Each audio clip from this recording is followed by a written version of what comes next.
Good afternoon, everyone, and thank you for joining us on our first webinar on the role of inflammation in psychosis.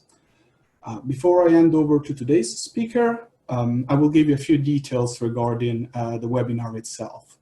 So the presentation will last roughly 20 minutes and will be followed by 10 minutes for your questions. As you might have noticed, all attendees except for today's speaker and me are muted. So you are invited to use the Zoom chat to post your questions.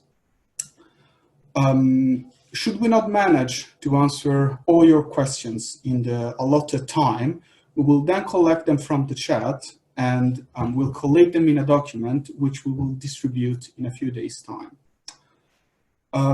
Please note that these and all the future webinars will be uploaded on YouTube and therefore be made publicly available on our website and on our YouTube channel.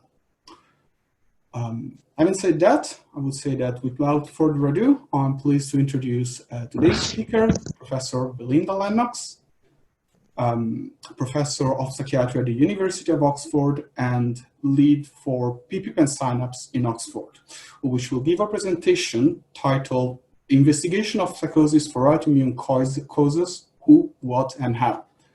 Professor Lennox, please. Thank you. Thank you very much, Giuliano, and welcome everybody. I'm a psychiatrist and I'm part of the SINAPPS team, which comprises psychiatrists and neurologists. And we're running the SINAPPS 2 trial across England at the moment and hopefully in Scotland very soon. So this is a sort of educational talk with a bit of background and related information, and my talk is particularly aimed at psychiatrists and mental health clinicians, really people seeing patients in clinical services and wondering who they should investigate and what they should do. So I hope it's a very practical and useful few minutes. Basically, before I say who, what, and how, I suppose I should just spend 1 minute on saying why. And this is because of the identified causes, treatable causes of neuropsychiatric disorders, often presenting with psychiatric symptoms. So there's a reason for investigating and treating, because actually it makes a difference to clinical care. If you identify these disorders and treat them appropriately, you have a significant impact on patient outcomes that, if left untreated, cause severe functional impairment and sometimes death. So that's the real reason for that it's important for psychiatrists to really think about testing their patients. I've got a sort of restricted list here, so these set of antibodies are the ones where really I think there's good evidence that testing makes a difference and is important to do. The antibodies are strongly associated with psychiatric presentations, and there's good evidence that you treat them and you improve outcomes. There are lots of other antibodies, often with very sort of rare associations, where I don't think that evidence chain is quite so robust. And there are some antibodies that are commonly tested and identified, things like ANA or TPO, associated with lupus or with Hashimoto's encephalopathy, for instance. But in those antibodies, they're often found in healthy control individuals as well. So again, testing for the antibody itself isn't diagnostic. It isn't pathogenically associated with the actual condition. So that's why they're not included up there. So if we take as a case example, the most common antibody and the most well described is the NMDA receptor antibody. And it really is the descriptions of the encephalitis associated with this antibody show that it really is a neuropsychiatric disorder. Most cases present initially to psychiatrists or with psychiatric presentations, so you can't distinguish that they have anything else going on. And then over a period of 2 or 3 weeks, the condition evolves and sort of reveals itself with this sort of life-threatening falling consciousness and autonomic disturbance. But in the initial presentation, it is very common for to have none of those distinguishing features. So just to underline the fact that these patients are out there and that they are likely in your clinical settings. This is a study from James Scott and colleagues in Queensland who screened 113 inpatients and just tested them for antibodies. And these are 6 patients that they found were positive for one or other antibody. The top 4 had NMDA receptor antibodies. Patient 5 had a voltage-gated potassium channel antibody, and patient 6 had an unidentified antibody. But you see the nature of the presentation. They were mostly on psychiatric intensive care units. They were extremely unwell from a psychiatric point of view, and they'd all received, acute psychotic diagnoses. And of note, number one, it was strongly thought to be associated with the cannabis that patient was taking. And in 3 cases, these were children, a 13-year-old boy and a 16-year-old boy and girl as well. So very unwell, young, short onset of psychosis, and concerning from a psychiatric point of view. And then found to have an underlying disorder that required a different approach. So if we come on to who you should test, so you're sitting in your clinic or on your ward and wondering whether basically you should test everybody or whether you should be a bit more focused in who to test. I suppose there's 2 bits of evidence to help you. So there are studies that look backwards, patients that end up with a diagnosis of encephalitis, and then studies that that have looked back at their case histories and tried to pick out the psychiatric symptoms. Was there something to distinguish those patients right at the beginning? And then there are other studies which have taken people with psychosis and looked forwards and then compared their sort of the clinical phenotype of those who then found to have antibodies with those without antibodies, and again asking the same thing, did they look any different? Of course, there were looking forward studies. We don't know that those patients would have developed encephalitis, so it's just an association of the antibody. But anyway, it's just a sort of another line of evidence. So in the looking backwards bit, this is the study led by Adam Al-Dawani in Oxford, who looked at quite a lot of cases. I've taken out the number, but it's 400 and something patients with encephalitis, and looked back carefully at the published notes or the clinical notes where available to try and work out the psychiatric phenomenology, essentially. And you'll see it's a whole mixed bag of stuff. So in about 2/3 of cases, there were prominent behavioral problems, whether that's aggression towards other people or towards themselves. And that can be quite problematic, particularly for management on a general medical ward if you're trying to investigate somebody and you've got somebody who's disinhibited and aggressive and attacking staff often. About 2/3 of cases are prominent psychotic symptoms, and a whole range of those. Nothing particularly stands out as being, it's auditory hallucinations and delusions. It's kind of what we see everywhere. About half of cases have a prominent mood component, about 1/3 have prominent catatonia, and so on. So a whole mixed bag of symptoms, but nothing really to stand out. Certainly nothing from a diagnostic point of view. You can't say that people had a particular kind of psychiatric presentation. It's 464 patients. I've just seen the note. Okay. So it's particularly in the sort of clinical experience of these patients that develop encephalitis, that there's a consensus group that met a couple of times 2 years ago now and put together some guidance for psychiatrists. And we published that in the Lancet psychiatry at the end of the year with red flag symptoms. So these were really drawn from the patients that ended up with encephalitis, and to try and pick out the symptoms that were a bit unusual from a psychiatric point of view that should really indicate that patients should be tested. The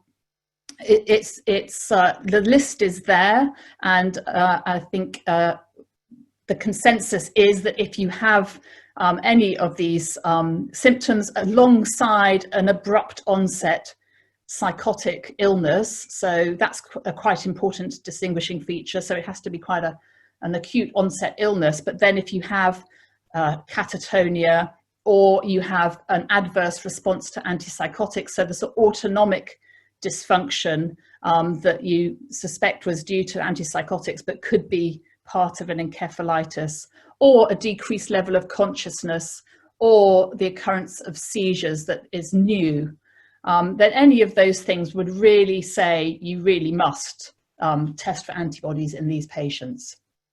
So that's the sort of looking backwards thing. But I suppose I'm making a bit of a different point now, that I think actually we should cast the net a bit wider.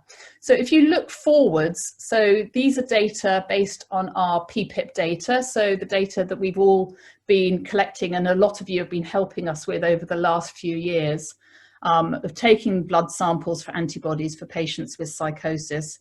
And you look at the clinical features of the patients with antibodies compared to those without.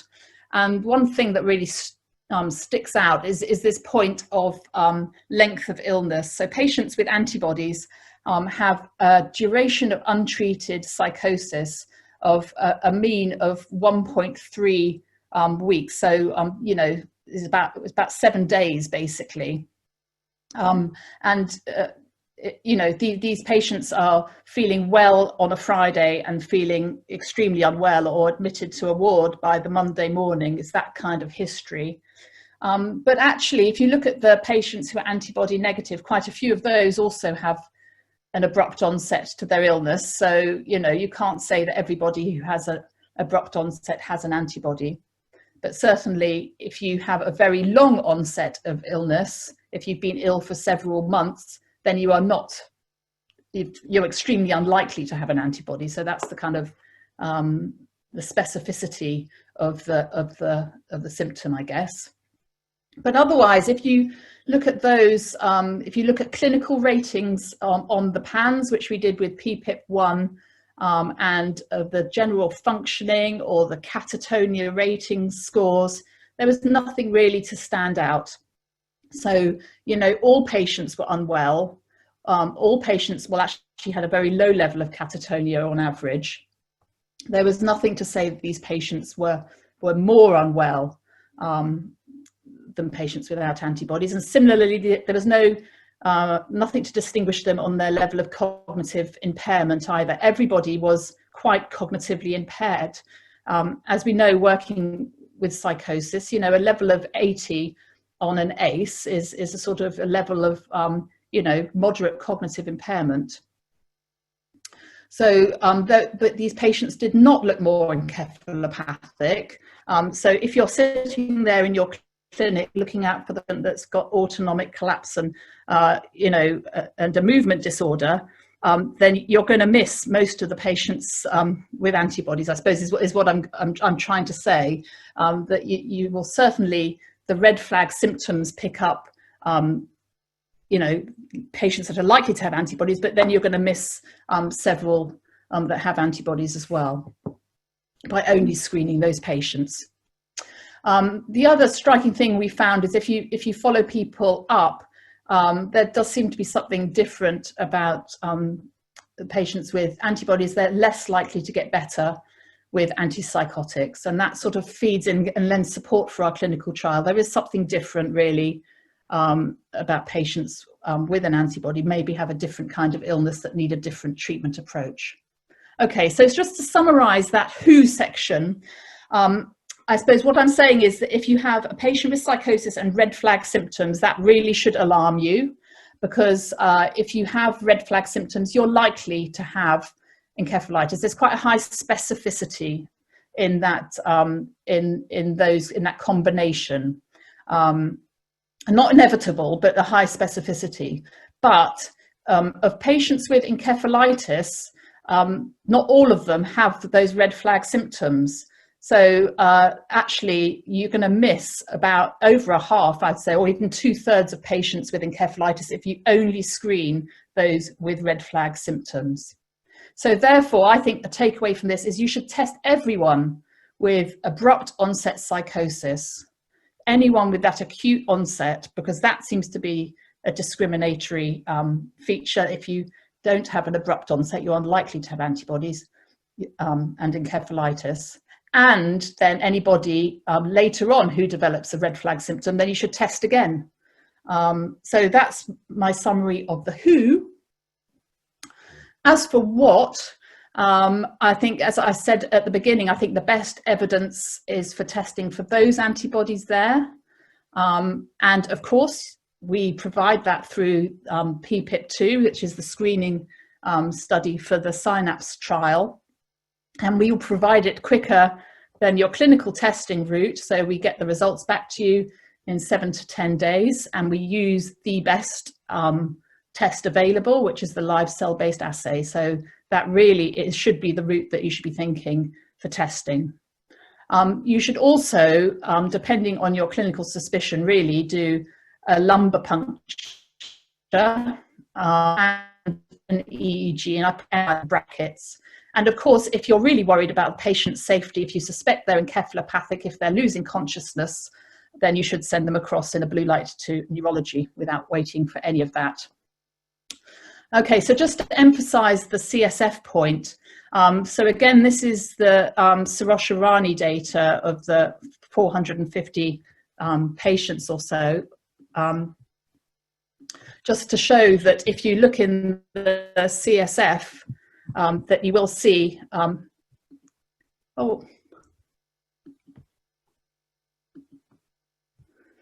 sorry, I got kicked off then. You will see antibodies and you will see inflammation. And then in the James Scott series as well, he looked in the CSF, those patients on psychiatric inpatient settings, and you'll see there in the CSF that he found signs of inflammation in the patients. And that is the way that you diagnose these disorders. The way you diagnose encephalitis is you find the antibody in the CSF. So that's why it really is so important. If you have a high level of suspicion, that is the number one investigation that you should be pursuing. I know there's all sorts of difficulties in doing that in mental health settings, but it needs a close relationship with neurology colleagues, or to set it up in mental health settings. It's not impossible. Okay, so that's what you should do. And then if come on to the how, so we're screening through the PPIP2 study, the screening study for SINAPPS, to feed people into the clinical trial to see whether immunotherapy is effective. So basically the inclusion criteria for testing people in PPIP are the same as the inclusion criteria for SINAPPS. So we've tried to make it absolutely as broad as possible. So if I'll come on to it later actually, but we have adapted the inclusion criteria. Actually, if you want to go on to that now, Isabel, the next slide. So we're recruiting through PPIP up until, one before November 2022. And we are including everybody with psychosis, but we are making an amendment to allow for COVID. So we're reducing the age limit down a bit, down to 60 instead of 70, because of the evidence particular risk of older people. And we're also adding in some exclusion criteria of a BMI over 35 and increased risk of COVID if you have uncontrolled hypertension or respiratory disease.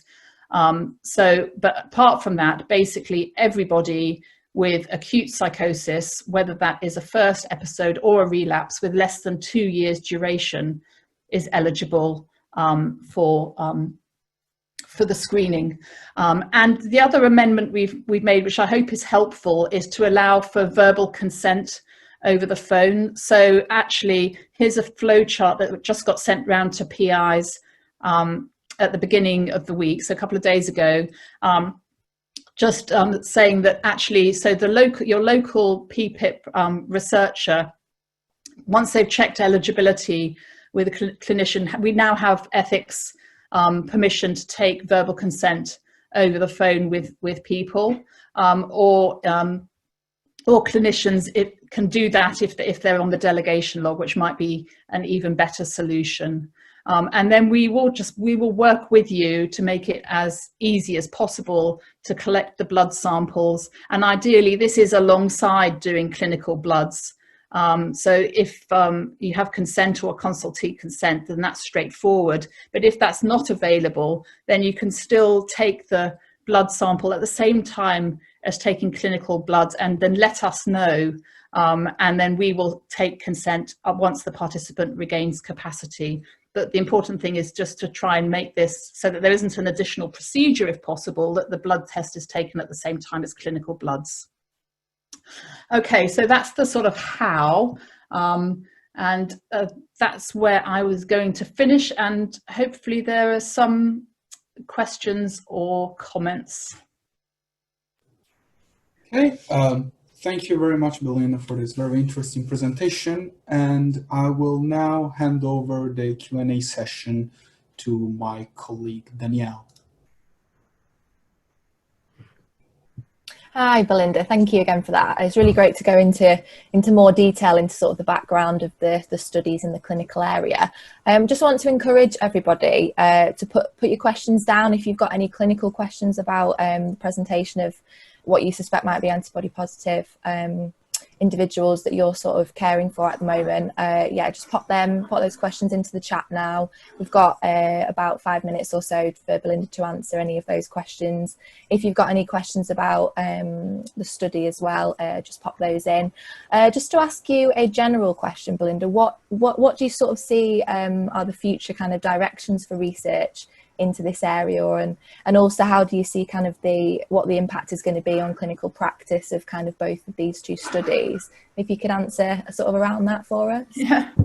Oh, thanks, Danielle. Well, I hope it's just the beginning, really, because you know, we're asking quite a simple thing to sort of test for the antibodies that have already been described in patients with encephalitis, but I strongly suspect there are more. So all of those patients with a similar looking illness without an identified antibody, I strongly suspect that there are sort of unidentified antibodies there, that there will be other treatable causes of psychosis that we still need to discover. So I hope really this is the start. And similarly, you know, investigating the brain in psychosis, it really shouldn't be such a radical concept, you know, but if we can get people investigated properly, and that we do lumbar punctures on, you know, on people that we suspect have a possible, you know, autoimmune cause, then actually I think we'll uncover a whole load of other treatable disorders, and that actually will improve patient care in the round. So I think there are benefits for research and benefits for clinical care. Yeah, that's brilliant. Agreed on that one. We've had some questions come through now. So we've got a question from Abby, which says, what proportion of antibody positive cases actually respond to antipsychotics, or are they always unresponsive to antipsychotics? So I think our data are that 20% responded. So that was defined as remission. So people might get a bit better, but then get unwell again. Although actually, typically what we see is people don't get better with antipsychotics. So that's taken as at a 6-month point after the onset of psychosis. Whereas we know, working in early psychosis, most people do get better. You know, within 6 weeks of starting an antipsychotic, you'll see a dramatic change and improvement. So it's really significant that the patients without antibodies are unlikely to. Yeah, thank you for clarifying that one.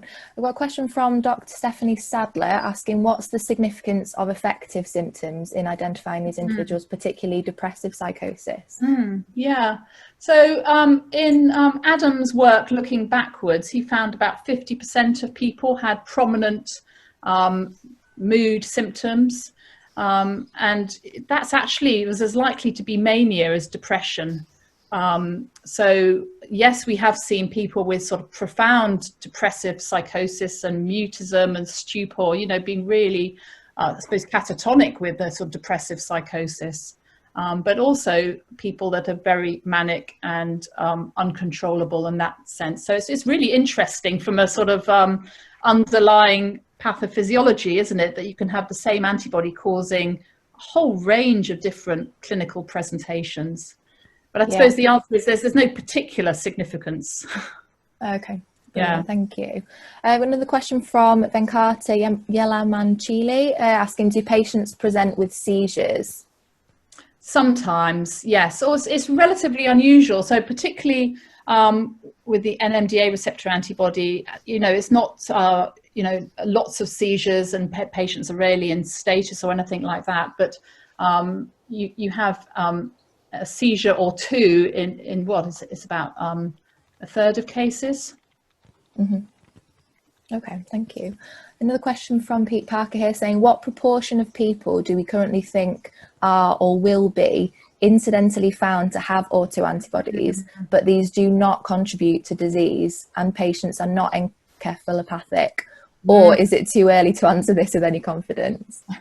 That's a great question, Pete, because I suppose that's the basis of our trial. We don't know. So there's quite a strong lobby that say these antibodies, particularly if they're just in serum, are just sort of one of those things and they're not doing any harm. And you can see some studies of healthy controls find antibodies in a proportion of patients. But I suppose that's exactly why we're testing the hypothesis. If you have a psychosis and an antibody, do you respond to treatment with immunotherapy? And that would be strong supporting evidence these antibodies are actually pathogenically related to the psychosis. Mm-hmm. Brilliant. Thanks, Belinda. The question from Laurel here, a COVID question. There were reports of COVID causing encephalitis type psychosis from Australia. Do you have any information about these reports? I've seen one case report. I'm afraid I wasn't very excited about it. It was a patient that was admitted with psychosis, then developed COVID, then developed NMDA receptor antibody encephalitis 3 weeks later. The trouble is, you know, psychosis is not a rare thing. So you're going to get patients with COVID and psychosis, and it doesn't mean that one's causing the other. And I don't see any great epidemic of encephalitis lethargica or psychosis, you know, as you saw after the influenza outbreak a century ago. I just don't see a big surge of psychosis. You know, I hope I'm right, but yeah. We'll see. Brilliant. Thanks, Belinda. Well, that's all the questions that we've got in. I'm just sort of reading what's popping up on the chat. Yes, just as a final question, so you talked a bit about services that are going to maybe introduce routine antibody testing, but obviously thinking about kind of the cross-disciplinary approach that's going to be needed going forward. Could you maybe just talk about sort of psychiatry and neurology, how they're going to need to combine and work together a bit more closely kind of going forward? Well, that was a pointed question, Danielle. Yes, of course we're going to need to work closely together. I suppose, as I see, as a psychiatrist, I work very closely with neurologists, but we have very different cultures, training, approaches to diagnosis and treatment and availability of interventions. And my big hope is that psychiatry regains its brain a little bit more, and that maybe neurology becomes a bit more mindful. I don't know, maybe that's... Brilliant. Thanks, Belinda. Okay, so that's sort of all for our questions. I'll just hand back to Giuliano just to finish off the session. Thank you both for this question and this Q&A session, and thank you very much for all the people that sent us these very interesting questions. So we've reached the end of today's webinar, and we would like to thank all of you who took the time to attend, and we hope you found this interesting and useful for your practice. As I mentioned at the beginning of the webinar, in a couple of days we will distribute a document with all the questions that were asked and the answer. And we will also upload the video on YouTube and on our website so that this will be available for you at any time. We will also send you the details to join the next session, which is on the 9th of June, so a week from now, with Professor Alasdair Coles, who will discuss does the treatment of the autoimmune system affect psychosis. Obviously, you're all invited to attend, and we look forward to have you with us there. So thank you very much, and enjoy the rest of your day.